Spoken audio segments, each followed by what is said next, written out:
ఏడాదిలో ఒక్కరోజే లక్షలాది మంది భక్తులు ఎదురు చూసే మహాపర్వదినం సింహాచలం శ్రీ వరహాలక్ష్మీ నరసింహ స్వామివారి సంతానోత్సవం మరికొద్ది గంటల్లో ప్రారంభం కానుంది. ఈ ఉత్సవంలో ముందుగా వ్యవస్థాపక ధర్మకర్తల కుటుంబ సభ్యులైన విజయనగర పూసపాటి వంశీయులకు తొలి దర్శన భాగ్యం కల్పించనున్నారు.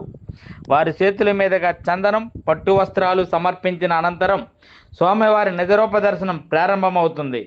నిత్యం సందనంతో కప్పబడి ఉండే స్వామివారు ఈ ఒక్కరోజే నిజరూపంలో భక్తులకు దర్శనమిస్తారు. అందుకే ఈ దర్శనాన్ని మహాభాగ్యంగా భావిస్తారు భక్తులు. వైశాఖ శుద్ధ తదియ సందర్భంగా ఆదివారం అర్ధరాత్రి అనంతరం అర్చకులు సందనాన్ని తొలగించి స్వామివారిని నిజరూపంలో అలంకరించి ప్రత్యేక పూజలు నిర్వహిస్తారు. అనంతరం సాధారణ భక్తులకు దర్శనం కల్పించనున్నారు. సందనోత్సవం సందర్భంగా సహస్ర ఘటాభిషేకం కూడా ప్రత్యేక ఆకర్షణగా నిలవనుంది. 1000 కడవల పవిత్ర జలాలతో స్వామివారికి మహాభిషేకం నిర్వహిస్తారు. భక్తుల రద్దీ దృష్ట్యా జిల్లా యంత్రాంగం విస్తృత ఏర్పాట్లు చేసింది. పార్కింగ్ స్థలాలు, ప్రత్యేక బస్సులు, క్యూ లైన్లు, తాగునీరు, వైద్య శిబిరాలు సిద్ధం చేశారు. 2 లక్షల మంది వరకు భక్తులు తరలి వచ్చే అవకాశం ఉందని అధికారులు అంచనా వేస్తున్నారు.